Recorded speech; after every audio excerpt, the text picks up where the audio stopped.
No Men Are Foreign by James Kirkup. About the poet. James Falconer Kirkup was a prolific English poet, translator and writer. He wrote more than 30 books, including autobiography, novels and plays. He was born and brought up in South Shields. He educated at South Shields Secondary School and Durham University. He wrote his first book of poetry, The Drowned Sailor at the Downs, which was published in 1947. He was the first resident university poet in the United Kingdom. Now, something about the theme of the poem. The poem No Men Are Foreign is about all human beings. The poet tells us that all human beings on earth are brothers and are the same. He tells us that all of us need sun, air, water, and clothes to cover the same kind of body. All walk on the same kind of land. All are fed by the harvest, and after death, all are buried in the same land. We do the same work. All of us on earth sleep and wake up, love and want to be loved. It is the human beings who hate others. We defile the earth, and we all live on by hating and fighting with one another. It is we who pollute the air that we all breathe to serve our purpose and without taking into consideration bad effect on other people. So the central idea of the poem, in the poem, the poet tells us not to distinguish people on the basis of their appearance, religion, region, etc. People of the whole world are brothers and sisters. All born, wear clothes, eat food, and at last die and bury in the same earth. All of us have same kinds of body parts, but it is we who defile the earth by hating and fighting with each other.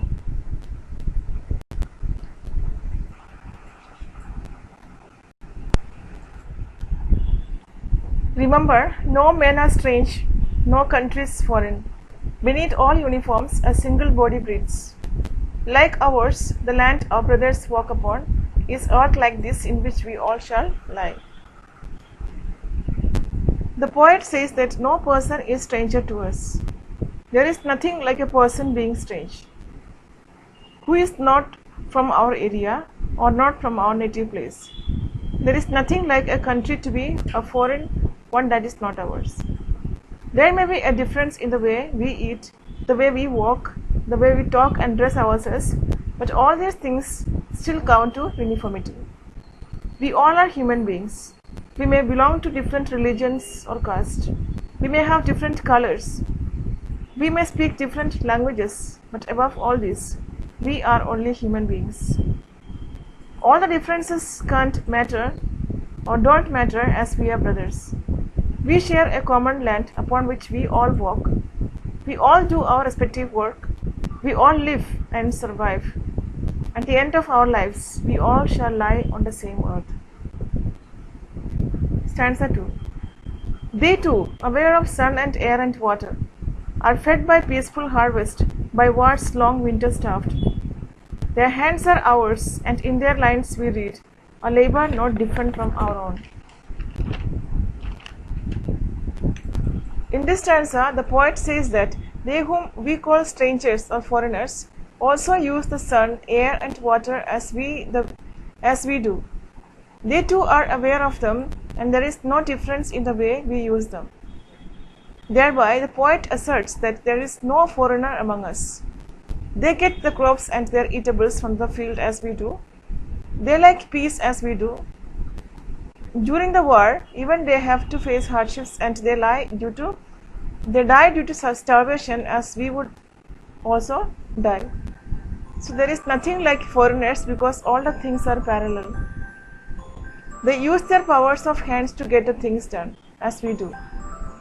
Like us, they also speak to communicate with one another. So where does the strangeness lie? Where do the foreigners lie? We are similar in every respect. Therefore, the poet stresses that there is nothing as to be called strange or foreign. Stanza 3.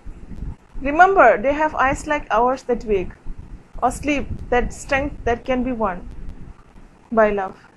In every land is common life that all can recognize and understand. In this stanza, the poet says that how can someone be a stranger or a country be foreign with so much of similarity? He says that all of them, whom we call strangers, have eyes like that of ours. They too see the world like us. They too follow the course of earth every day and sleep as well as wake up. They too are sensitive like us. They have strength like us. They are courteous to love and sympathy like us, and even they can be won by it. Even they submit themselves to the lovely feelings. Overall, we can see that there is no difference in the way we live. Wherever we go, life has a similar mechanism, which is easily identifiable and can be understood with much ease. Stanza 4. Let us remember whenever we are told to hate our brother, it is ourselves that we shall dispossess, betray, condemn. Remember, we who take arms against each other. The poet here has proved the fact that there is nothing like strange or foreign. Everything has similar frame. We all are same and nothing is there that can be used to prove dissimilarity. Still, there are some people among us who disapprove it, who try to break the feeling of brotherhood by provoking one against the other and destroying social as well as global harmony. These few people excite us to take the arms against our brothers, to hate them and to kill them.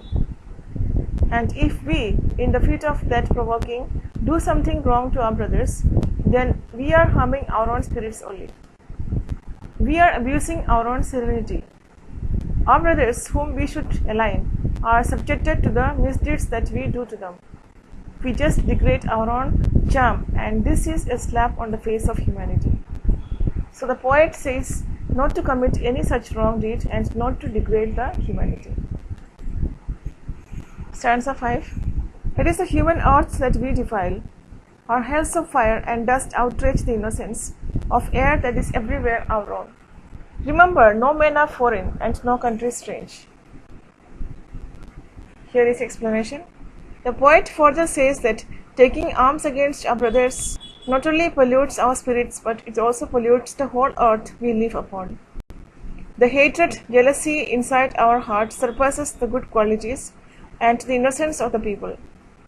Whatever we do in the state of provocation is never justified, and we make the surrounding polluted with our misdeeds. In the impression of strangeness and foreigners, we commit a grave mistake.